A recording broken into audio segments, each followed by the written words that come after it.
Hello students, this is our second lecture on motion in one dimension. In the first lecture, we have studied about distance, displacement, speed, velocity.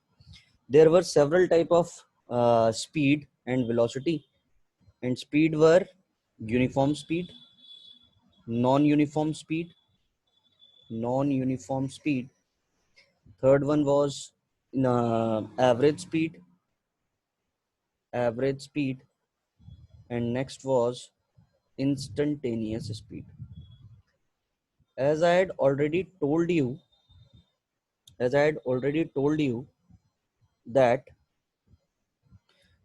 this instantaneous speed or any instantaneous value is to be calculated with the help of differentiation.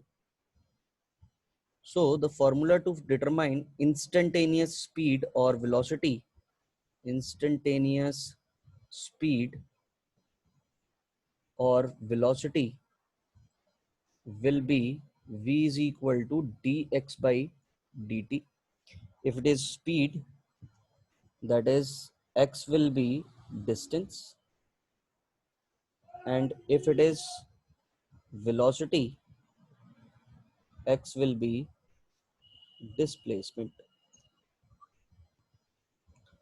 So simply we have to use differentiation if we want to determine the speed or velocity. तो ये बात बेटा हम लोगों को ध्यान में रखनी है. अब इसी तरीके से हमारे पास अब एक नया कंसेप्ट आएगा बेटा, जिसको हम बोलेंगे acceleration. What is acceleration? Acceleration is basically the rate of change of velocity with respect to time. बचपन में बेटा हम लोगों ने पढ़ा कि अगर मान लीजिए किसी की इनिशियल वेलोसिटी u थी और थोड़े टाइम t के बाद उसकी वेलोसिटी अगर v हो गई within time t, so acceleration will be equal to v minus u upon t. So this is called acceleration, v minus u upon t, that is change in velocity with respect to time. और इसी को हम क्या बोला करते हैं बेटा? इसी को हम एक्सेलरेशन बोलते हैं. तो इसी एक्सेलरेशन को डिटरमाइन करने के लिए जो हमारे पास फॉर्मूला होगा, वो फॉर्मूला क्या होगा? Change in velocity with respect to time. So a will be equal to v minus u by t. v is the final velocity and a is the u is the initial velocity. तो ये formula तो बेटा हम लोगों ने 9th standard में भी पढ़ा.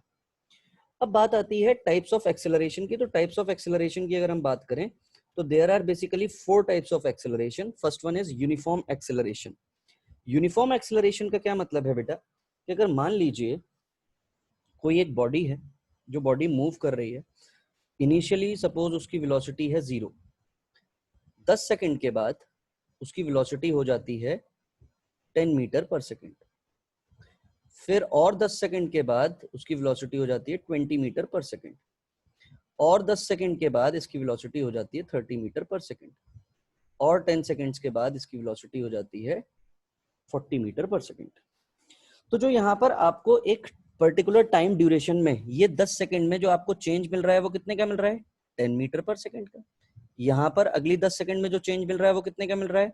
10 मीटर पर सेकंड का. अगली 10 सेकंड में चेंज कितने का मिल रहा है? 10 मीटर पर सेकंड का. अगली 10 सेकंड में चेंज कितने का मिल रहा है? 10 मीटर पर सेकंड का.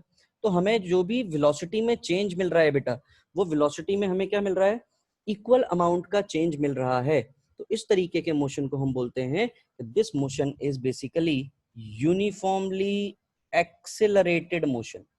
ये कैसा मोशन है बेटा? यूनिफॉर्मली एक्सेलरेटेड मोशन है. तो यूनिफॉर्म एक्सेलरेशन का क्या मतलब है? कि अगर बॉडी की वेलोसिटी चेंज होती है किससे? इक्वल अमाउंट से, in equal interval of time से, तो उसी को हम क्या बोलते हैं बेटा? यूनिफॉर्म एक्सेलरेशन बोलते हैं. इक्वल अमाउंट से ही चेंज हो रही है. 10 मीटर पर सेकंड कितने टाइम में? 10 सेकंड में. 10 मीटर पर सेकंड कितने टाइम में? 10 सेकंड में. 10 मीटर पर सेकंड कितने टाइम में? 10 सेकंड में. अगले 10 सेकंड में भी 10 मीटर पर सेकंड. यानी कि हर बार जो हमें वेलोसिटी का जो चेंज मिल रहा है बेटा, वो यूनिफॉर्म मिल रहा है, सेम मिल रहा है, कांस्टेंट मिल रहा है. तो we can say it as constant change in velocity. constant change in velocity, उसी को हम क्या बोल देंगे बेटा? इसका मतलब ये है कि ये जो मोशन है ये हमारा यूनिफॉर्मली एक्सेलरेटेड मोशन है. दूसरे टाइप का जो हमारा मोशन है बेटा, दैट इज दूसरे टाइप का जो हमारा acceleration, that is called variable acceleration. और वेरिएबल एक्सेलरेशन क्या होता है बेटा, जो रोज हम बेसिकली चल रहे होते हैं, दैट इज वेरिएबल एक्सेलरेशन। कहीं पर हमने स्पीड बहुत ज्यादा तेज कर दी, कहीं पर हमें स्पीड स्लो करनी पड़ गई, कहीं पर हमें गाड़ी खड़ी करनी पड़ गई, तो वहां पर जो भी हमें चेंज मिलेगा वो चेंज बहुत ही डिफरेंट डिफरेंट टाइप का मिलेगा। जैसे इनिशियली हमने घर से स्कूटर स्टार्ट किया, या इनिशियल वेलोसिटी कितनी होगी, 0 होगी। मान लीजिए 20 सेकंड के बाद हम चल रहे थे, तो इसकी जो स्पीड हो गई वो सपोज 20 मीटर पर सेकंड हो गई। सामने एकदम से गाय आ गई, और गाय आ गई तो उसकी वेलोसिटी क्या कर दी हमने, चेंज कर दी, मतलब वो 15 मीटर यहाँ पर आने के बाद इसकी वेलोसिटी सपोज 15 मीटर पर सेकंड ही रह गई। फिर उसके बाद सपोज एकदम से फिर और ज्यादा हाई हो गई, यानी कि 25 मीटर पर सेकंड। मतलब जो भी आपको चेंज मिल रहा है, this change is not uniform. Uniform change नहीं है। कैसा चेंज है, वेरिएबल। कभी भी कैसे भी तरीके का आपको क्या मिल सकता है, वेलोसिटी में चेंज मिल सकता है, कितने भी टाइम ड्यूरेशन में। तो that is called variable acceleration. Next is average acceleration. What is average acceleration? It is the total change in velocity to the total time taken. मान लीजिए बेटा एवरेज एक्सेलरेशन निकालना है मुझे, ध्यान से समझिएगा एवरेज एक्सेलरेशन क्या होता है। कोई बॉडी थी, इनिशियली उसकी वेलोसिटी सपोज u थी, यहाँ पर जब time t is equal to 0 था उसकी वेलोसिटी u थी। कुछ टाइम ड्यूरेशन के बाद उसकी वेलोसिटी v हो गई, कितने टाइम पर, t is equal to t पर। तो change in velocity, change in velocity upon total time taken, total time taken, यही हमारा क्या हो जाएगा बेटा, यही हमारी एवरेज एक्सेलरेशन हो जाएगा। तो सिंपल सी बात कि अगर मुझे चेंज इन वेलोसिटी की अगर मैं बात करूं, तो change in velocity will be v minus u, and what will be the total time taken, total time taken will be t। तो a इज इक्वल टू हमें कितना मिल गया बेटा, a is equal to v minus u by t. हम ऐसे भी लिख सकते हैं, लेकिन अगर कहीं पर भी हमसे एवरेज एक्सेलरेशन पूछेगा तो हमेशा हमें ध्यान रखना है फॉर्मूला यही रहेगा बेटा, formula is not going to change. What is that formula, change in velocity to the total time taken, this will be the average acceleration. जैसे एवरेज स्पीड का फॉर्मूला था, एवरेज वेलोसिटी का हमारे पास फॉर्मूला था। एवरेज वेलोसिटी का formula क्या था हमारे पास, v is equal to total distance travelled, total distance travelled upon total time taken, total time taken. यही हमारा फॉर्मूला था किसके लिए बेटा, ये हमारा फॉर्मूला था एवरेज स्पीड के लिए। इन द सेम वे यहां पर हमें क्या मिलेगा, एवरेज एक्सेलरेशन, और एवरेज एक्सेलरेशन का हमारे पास फॉर्मूला क्या हो गया, ऐसे ही याद रखना है बेटा, change in velocity upon total time taken, upon total time taken, this will be the average acceleration. अगर यहीं पर अगर मुझसे नेक्स्ट जो हमारे पास फोर्थ वाला जो एक्सेलरेशन है, दैट इज इंस्टेंटेनियस एक्सेलरेशन। और इंस्टेंटेनियस अगर एक्सेलरेशन की मुझसे कोई बात करेगा, तो मेरे सामने वर्ड क्या आ गया बेटा, इंस्टेंटेनियस, यानी कि ये क्या हो जाएगा, dv by dt, this will be the formula for instantaneous acceleration. तो मतलब जो भी मुझे वेलोसिटी दी गई होगी उसका मैं क्या कर दूंगा बेटा, उसका अगर मैं डिफरेंशिएशन करूंगा तो जो मुझे एक्सेलरेशन मिलेगा, that acceleration is called instantaneous acceleration. So these were the four types of acceleration which we have to study. तो acceleration क्या है, rate of change of velocity with respect to time is acceleration. Uniform acceleration क्या है, equal amount का change हो किसमें, velocity में, in equal interval of time, that is called uniform acceleration. Variable acceleration क्या है, unequal amount का change हो velocity में in equal interval of time, और equal amount का change हो अनइक्वल टाइम इंटरवल में, मतलब दोनों ही बातें हमारी सही हैं। That type of acceleration is called as variable acceleration. कैसे एक्सेलरेशन बोलेंगे बेटा उसको, वेरिएबल एक्सेलरेशन। एवरेज एक्सेलरेशन क्या हो गया, तो एवरेज एक्सेलरेशन हमने अभी अभी देखा था बेटा, average acceleration is change in velocity, change in velocity upon total time taken, कितना टाइम लगा, that is total time taken. और इंस्टेंटेनियस एक्सेलरेशन क्या हो गया, dv by dt, this is called instantaneous acceleration. अब बेटा हमें डिस्टेंस पता चल गया, डिस्प्लेसमेंट पता चल गया, स्पीड पता चल गई, वेलोसिटी पता चल गई, एक्सेलरेशन पता चल गया। अब जो हमें चीज देखनी है बेटा, वो अब हमें ग्राफ समझने हैं। तो यहाँ पर हमारे पास दो तरीके के हमें ग्राफ पढ़ने हैं बेटा। सबसे पहला जो हमारे पास ग्राफ है that is called position time graph. और पोजीशन टाइम ग्राफ में अगर हम बात करें तो जो सबसे पहला वाला ग्राफ है बेटा, ये हमें क्या रिप्रेजेंट कर रहा है? इट इज रिप्रेजेंटिंग इफ, ये हमें रिप्रेजेंट क्या कर रहा है? If the body is at rest. तो अगर कोई भी बॉडी रेस्ट पर है किसी एक पर्टिकुलर टाइम, कि मान लीजिए कि at time t is equal to 0 पर कोई बॉडी थी जिसने कितना डिस्टेंस कवर कर रखा था, सपोज 10 मीटर डिस्टेंस कवर किया था, और अब टाइम बढ़ते जा रहा है लेकिन उसके बाद भी बॉडी का डिस्टेंस चेंज नहीं हो रहा है। बॉडी का डिस्टेंस कैसा है? बॉडी का डिस्टेंस सेम है। तो इस तरीके का जो आपका ग्राफ होगा, दिस ग्राफ इज कॉल्ड, ये जो पोजीशन टाइम ग्राफ होगा, इसका मतलब क्या है? ये ग्राफ क्या रिप्रेजेंट कर रहा है? ये रिप्रेजेंट कर रहा है कि बॉडी आपकी किस पे है? रेस्ट पे है। यहाँ पर अगर हम बात करें बेटा, तो टाइम के इक्वल टाइम में इक्वल डिस्टेंस, इक्वल टाइम में इक्वल डिस्टेंस, इक्वल टाइम में इक्वल डिस्टेंस, इक्वल टाइम में इक्वल डिस्टेंस। तो इस तरीके का जो मोशन होता है बेटा, that is called uniform motion.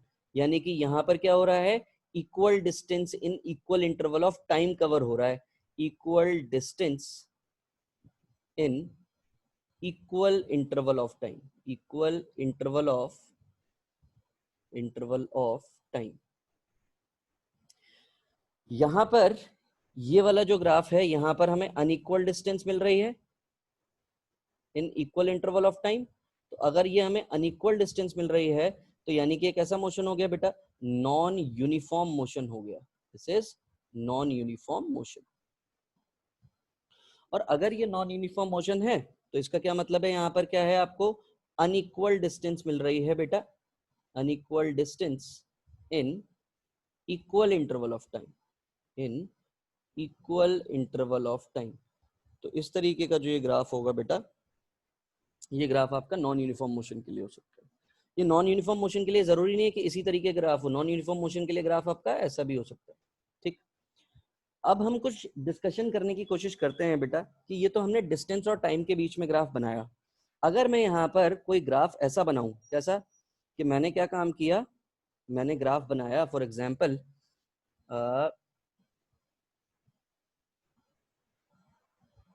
इस तरीके का ग्राफ बनाया, पोजीशन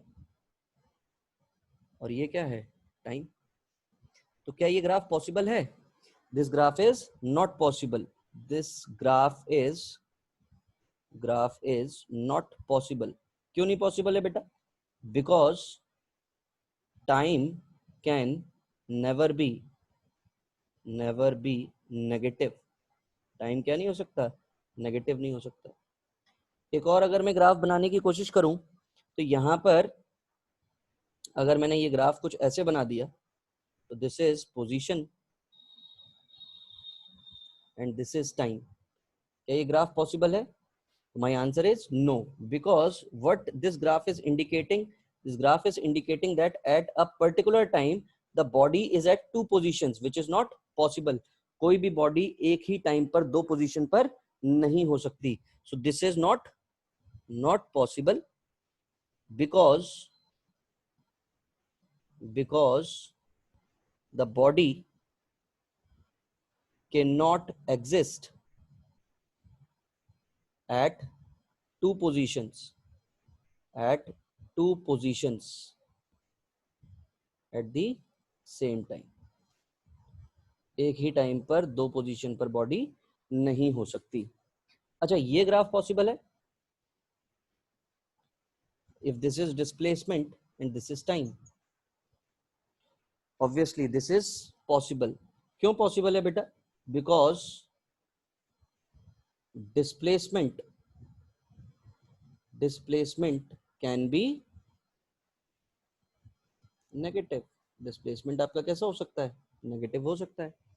नेगेटिव कैसे हुआ? कि मान लो ये मेरा एक ओरिजिन था, कोई बॉडी पहले यहाँ पर थी at time t is equal to 0, यहाँ से ये बॉडी ओरिजिन पर पहुंची, तो मतलब ये यहाँ से, ये अगर मैं नाम दे दूं इसको O A, सॉरी इसको O नाम दे दिया, इसको A नाम दे दिया। Body time t is equal to 0 पर यहाँ पर थी and this is my origin. तो ऑब्वियसली बात है, body time t is equal to 0 पर यहाँ पर थी, तो एक पर्टिकुलर टाइम के बाद ये बॉडी यहाँ पर पहुंचेगी, यानी कि this is your location O and this is your location A। और बॉडी यहाँ से मूव करती हुई सपोज किसी एक पर्टिकुलर पॉइंट बी पर पहुंच गई and this is your point B. तो this was origin and this side I was taking it as positive. तो बॉडी पहले यहाँ से इधर आई, यानी कि ये बॉडी का डिस्प्लेसमेंट क्या होते चला गया, कम होते चला गया, और एक टाइम के बाद डिस्प्लेसमेंट कितना हो गया, 0। और यहाँ से फिर अपोजिट डायरेक्शन में गई, यानी कि ये वाली जो साइड है ये हमारी कैसी है बेटा, negative. So this graph is possible. मतलब डिस्प्लेसमेंट टाइम ग्राफ में अगर डिस्प्लेसमेंट टाइम ग्राफ है तो उस केस में क्या हो सकता है, graph can go in negative displacement axis, negative displacement axis, but not in negative time axis. मतलब नेगेटिव टाइम एक्सिस में तो नहीं जा सकता वो, लेकिन पॉजिटिव नेगेटिव डिस्प्लेसमेंट एक्सिस में जा सकता है। मतलब अगर मेरा कोई भी ग्राफ है, अगर मैंने यहाँ पर डिस्प्लेसमेंट अज्यूम किया है, यहाँ पर मैंने बेटा टाइम अज्यूम किया है, तो मेरा ग्राफ यहाँ से यहाँ तक तो मूव कर सकता है, ऐसे तो जा सकता है। लेकिन अगर मैं ये सोचूं कि टाइम एक्सिस के थ्रू पास करेगा, तो टाइम एक्सिस के थ्रू पास, टाइम की नेगेटिव एक्सिस के थ्रू पास नहीं कर सकता, क्योंकि टाइम कभी भी नेगेटिव नहीं होगा। यानी कि जो भी मेरा ग्राफ रहेगा वो ग्राफ मेरा फर्स्ट और फोर्थ क्वाड्रेंट में ही रहेगा, वो कभी भी सेकंड और थर्ड क्वाड्रेंट में नहीं जाएगा। सिंपल सी बात यह है, क्योंकि सेकंड और थर्ड क्वाड्रेंट में क्या चीज रहने वाली है, सेकंड और थर्ड क्वाड्रेंट में अगर मैं यहाँ पर क्वाड्रेंट बनाऊं, फर्स्ट, सेकंड, थर्ड, फोर्थ, और अगर मैंने ये वाली एक्सिस को टाइम एक्सिस नाम दिया और दूसरी वाली एक्सिस को मैंने क्या नाम दे दिया, इसको मैंने डिस्प्लेसमेंट एक्सिस नाम दिया है, तो सिंपल सी बात 1 और 4 में तो ग्राफ जा सकता है। Graph can exist in 1 and 4 quadrant, but not in 2 and 3, because in 2 and 3 time is negative, which is not possible, जो कि पॉसिबल नहीं है। सिंपल सी बात हमें ये समझ में आई।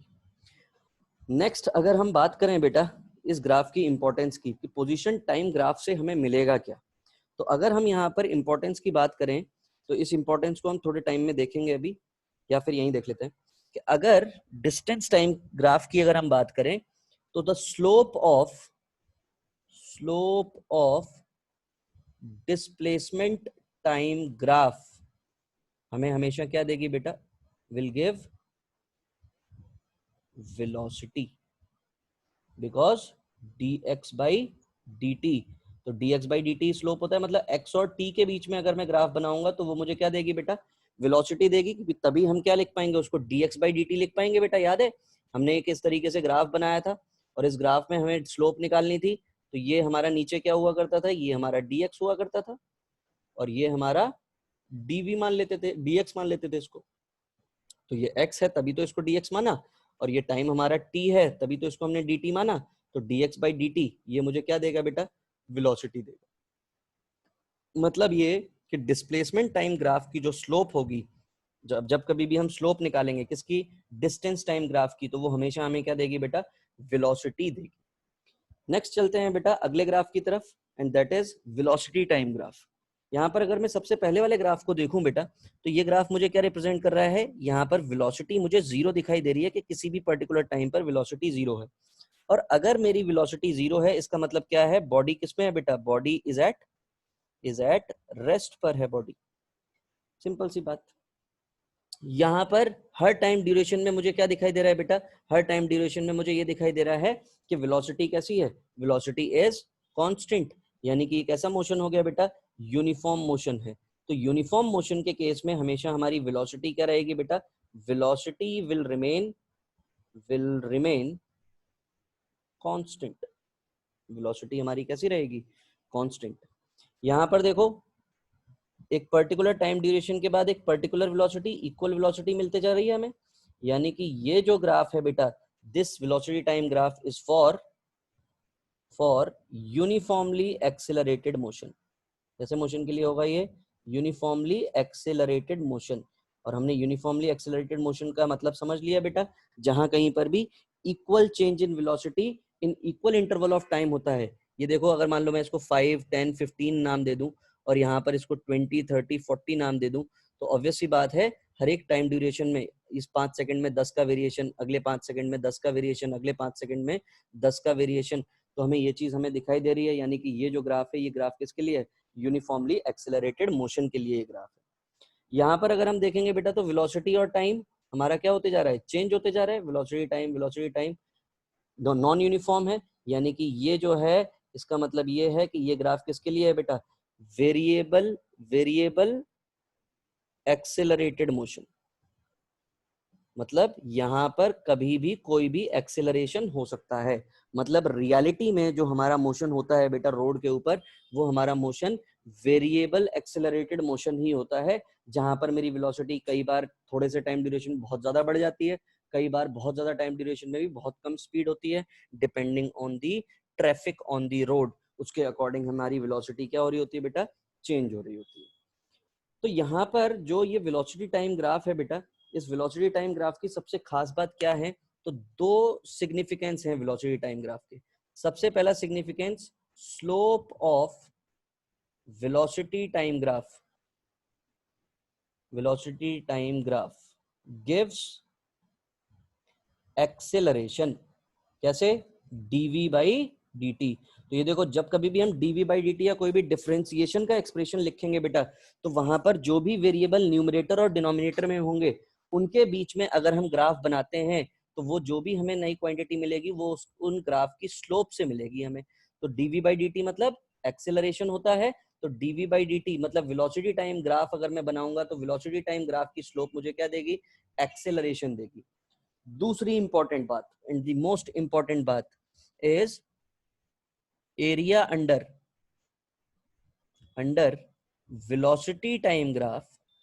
velocity time graph gives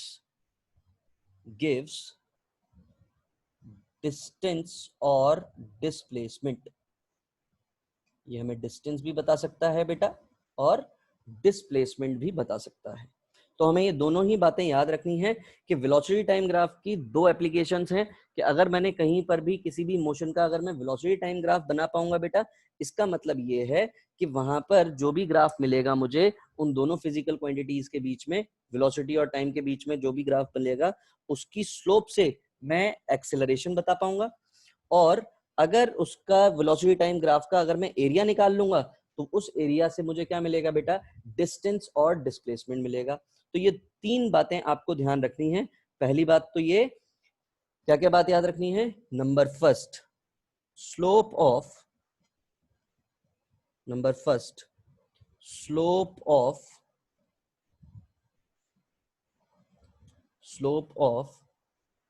displacement time या पोजीशन टाइम ग्राफ, ऐसे लिखो, position time graph gives velocity.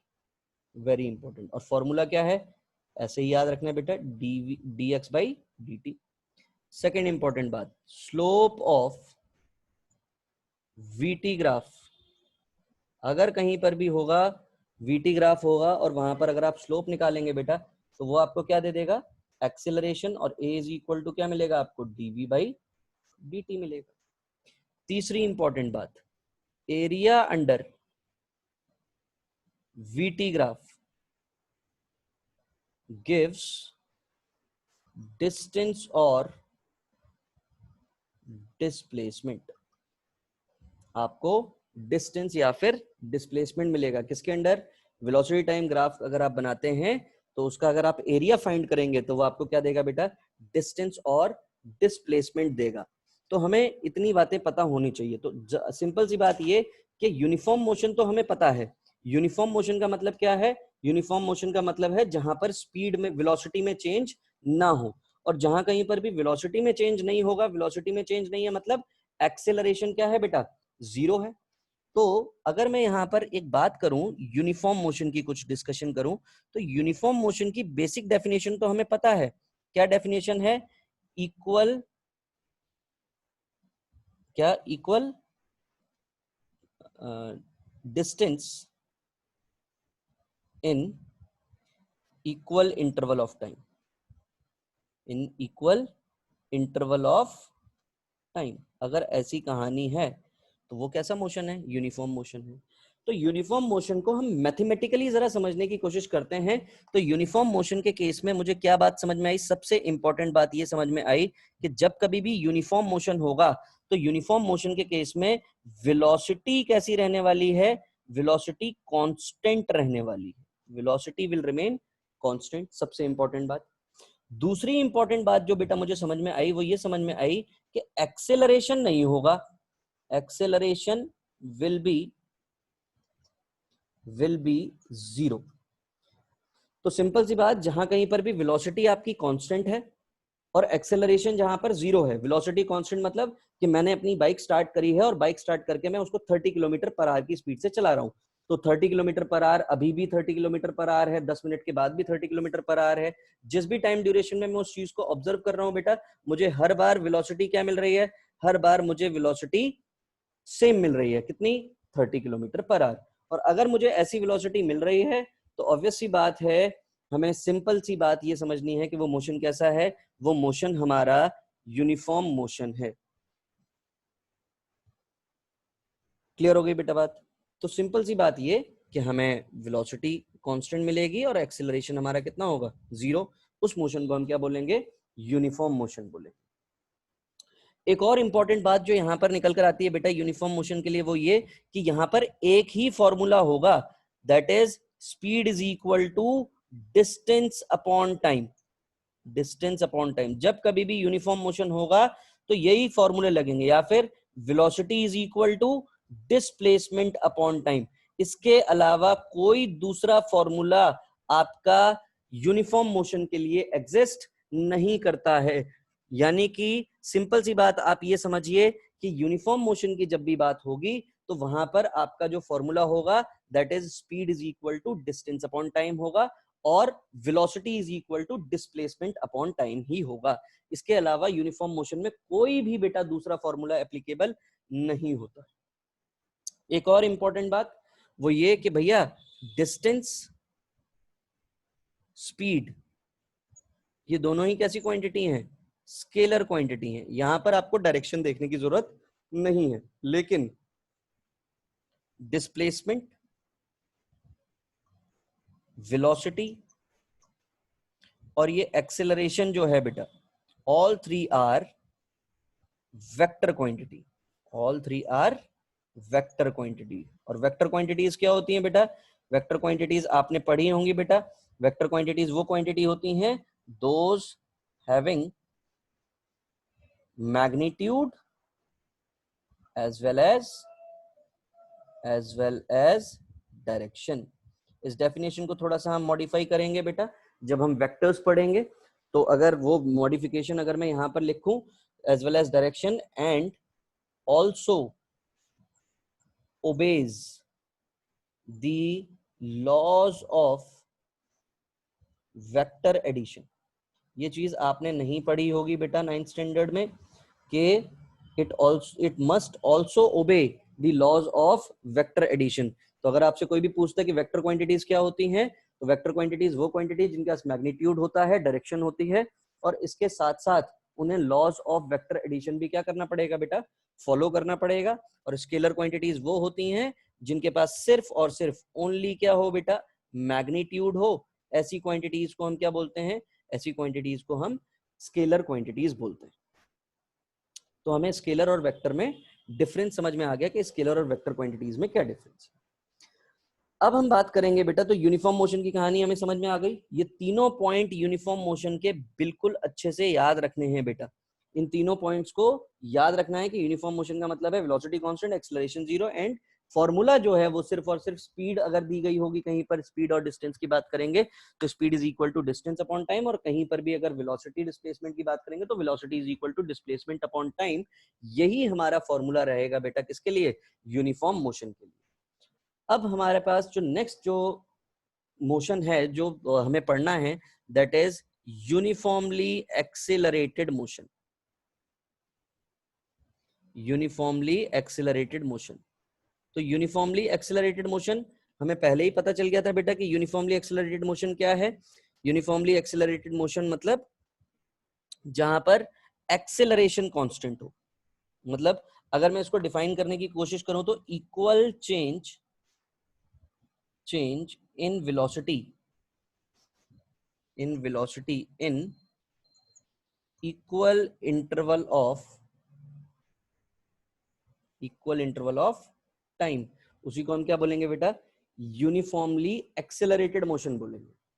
और यूनिफॉर्मली एक्सेलरेटेड मोशन में भी कुछ कंडीशंस हैं जो हमें ध्यान रखनी है बेटा। सबसे पहली कंडीशन, यहां पर एक्सेलरेशन जो रहेगा वो कांस्टेंट रहेगा, एक्सेलरेशन चेंज नहीं होगा, लेकिन वेलोसिटी चेंजेस, वेलोसिटी क्या होगी, चेंज होगी।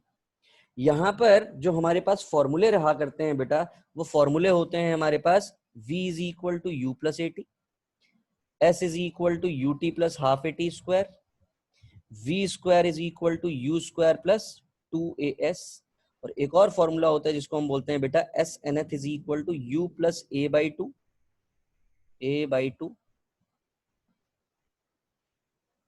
You plus a by two, 2n-1। ये तीन फॉर्मूले तो बेटा आप लोगों ने बचपन में पढ़े होंगे, 9th स्टैंडर्ड में पढ़े होंगे। ये चौथा हमारा नया फॉर्मूला है बेटा जिसके बारे में हम लोग डिस्कशन करेंगे। सबसे इंपॉर्टेंट बात ये कि ये फॉर्मूले निकल कर कैसे आए। तो इन फॉर्मूलों को डिराइव करने के ढेर सारे तरीके हैं बेटा। अगर हम सबसे पहले तरीके की बात करें तो डेरिवेशन ऑफ दीज फॉर्मूले, डेरिवेशन ऑफ फॉर्मूले बाय ग्राफिकल मेथड। तो ग्राफिकल मेथड क्या है समझने की कोशिश कीजिएगा बेटा। मान लीजिए ये हमारी car at time t is equal to 0, इसके पास जो वेलोसिटी है वो u है। Time t is equal to t पर इसकी वेलोसिटी v हो गई। एक्सेलरेशन जो है वो इसका कांस्टेंट है। तो जब कभी भी कांस्टेंट एक्सेलरेशन हुआ करता था तो वहां पर वेलोसिटी टाइम ग्राफ हमारा कैसा बनता था बेटा, ये अगर वेलोसिटी है, ये हमारा टाइम है, अगर कोई भी बॉडी स्टार्ट होगी तो अगर initially at time t is equal to 0 अगर कोई वेलोसिटी है तो ग्राफ तो ऐसे ही बनेगा। तो वही अगर मैं यहाँ पर ग्राफ बना लूं बेटा, कैसे ग्राफ बनेगा देखना। ये अगर time t is equal to 0 है और time t is equal to 0 पर कुछ ना कुछ वेलोसिटी है, और वेलोसिटी कितनी है u। थोड़े टाइम के बाद इसकी वेलोसिटी चेंज हो गई, और वो कितनी हो गई, time t is equal to t पर आकर इसकी वेलोसिटी हो गई v। ऐसा ही हुआ। तो सिंपल सी बात ये कि मुझे यहाँ पर क्या चीज आइडेंटिफाई करनी है बेटा। सबसे पहली चीज, अगर मैं यहाँ पर, ये वेलोसिटी टाइम ग्राफ है, this is velocity time graph. तो वेलोसिटी टाइम ग्राफ के दो significance, slope of vt graph gives acceleration, और दूसरा area under vt graph gives क्या, डिस्प्लेसमेंट और डिस्टेंस। यही पढ़ा था हमने। जरा इसकी स्लोप फाइंड करो, this is the slope of this graph, इसी टेन थीटा निकालना है हमें। तो टेन थीटा अगर मैं लिखूं बेटा, तो टेन थीटा मतलब एक्सेलरेशन, क्योंकि वीटी ग्राफ है, this is equal to perpendicular upon base ही होगा बेटा। तो ये परपेंडिकुलर कितना है यहाँ पर हमारा v माइनस यू है, और बेस कितना है यहाँ पर, बेस हमारा t है। यानी कि यहाँ पर हमें जो रिलेशन मिलेगा that relation will be v minus you upon T. तो यही है टेन थीटा, और ये टेन थीटा क्या है, स्लोप है। Slope is equal to tan theta हुआ करता था, और यही टेन थीटा क्या है, एक्सेलरेशन हो जाएगा। और ये चीज है क्या, परपेंडिकुलर अपॉन बेस, यानी कि v minus u by t, यानी कि v minus u is equal to a t, ऐसे लिख सकता हूं। तो v is equal to u plus a t. ये देख लो बेटा, हमारी पहली इक्वेशन डिराइव होकर आ गई। अब यहीं पर अगर मैं दूसरी इक्वेशन डिराइव करने की कोशिश करूं बेटा, तो यहां पर हम लोग सेकंड कंडीशन का यूज करेंगे. What is the second condition? Area under VT graph gives displacement. तो डिस्प्लेसमेंट को हम किससे रिप्रेजेंट किया करते हैं? डिस्प्लेसमेंट को हम एस से रिप्रेजेंट किया करते थे बेटा. तो अगर मैं यहां पर एस लिखने की कोशिश करूं तो एस क्या हो जाएगा बेटा? ये देखो, ये क्या है? This is the rectangle and this is the triangle. यानी कि area of rectangle plus area of triangle. S will be equal to what is area of rectangle beta? U into T plus what is area of triangle? Half base is T into height is V minus U. और V minus U is equal to मुझे यहाँ पर क्या दिखाई दे रहा है बेटा? 80. यानी कि S is equal to हम क्या लिख पाएंगे? UT plus half T into 80 T into 80.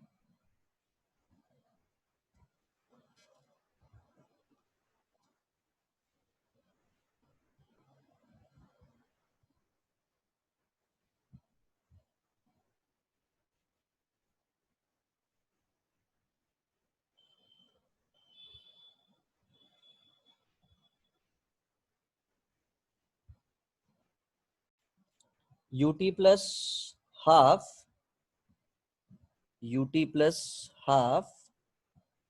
80 square. This is equation number 2. So these two equations has been derived. Now we have to derive the third equation. In third equation, to derive third equation, again we are writing S is equal to, this is the trapezium beta. ये पूरा का पूरा क्या है? This is the trapezium. So area of trapezium अगर मैं लिखूं यहां पर, trapezium, तो एरिया ऑफ ट्रेपेजियम क्या हो जाएगा बेटा? इसका फॉर्मूला क्या होता है? Half sum of parallel sides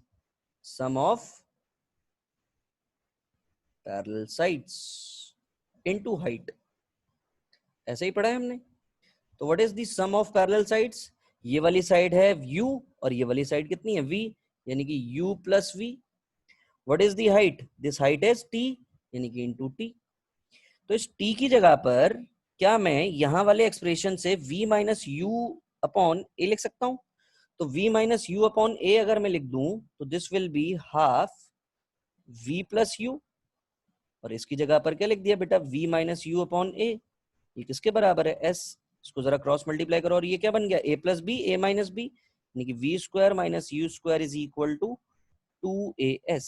this is the equation number 3. So this is our first equation, this is second equation, and this one is our third equation. यहीं पर अब हमारी फोर्थ इक्वेशन है बेटा. और फोर्थ इक्वेशन को थोड़ा सा समझना पड़ेगा. फोर्थ इक्वेशन को कैसे समझ सकते हैं? फोर्थ इक्वेशन को समझना ये है, ऐसे है कि एस nth निकालना है हमें. nth का मतलब क्या है? एक पर्टिकुलर सेकंड में कितना डिस्टेंस कवर किया या कितना डिस्प्लेसमेंट कवर किया. सर ये बात समझ में नहीं आई. जैसे बेटा मान लीजिए कि किसी ने, कोई बॉलर है और उन्होंने बॉलिंग कराई, 9th ओवर कराया जा रहा है, तो किसी ने पूछा 9th ओवर में कितने रन बने. तो 9th ओवर में रन निकालने के लिए हमें क्या करना पड़ेगा? S9 ओवर में कितने रन बने और 8 ओवर में कितने रन बने थे, इन दोनों को जब हम माइनस करेंगे तभी तो हमें S9th ओवर के रन मिलेंगे. जैसे 10 ओवर्स में जो रन बने वो सपोज 72 रन बने, और जो 9 ओवर तक जो रन थे वो रन कितने थे? सपोज 56 रन थे. तो किसी ने पूछा 10th ओवर में कितने रन बने, तो आप यही तो करेंगे कि सर S10 में से S9 को आप माइनस कर दीजिए, यानी कि 72 रन में से 56 रन को माइनस कर दीजिए, यानी कि जो टोटल रन बने वो कितने बने? 16 रन बने. कौन से ओवर में? 10th ओवर में. इन द सेम वे मुझे क्या निकालना है? मुझे एस nth निकालना है कि पर्टिकुलर सेकंड में, 6th सेकंड में, 7th सेकंड में एक बॉडी ने कितना डिस्टेंस ट्रेवल किया. यानी कि दिस nth इज द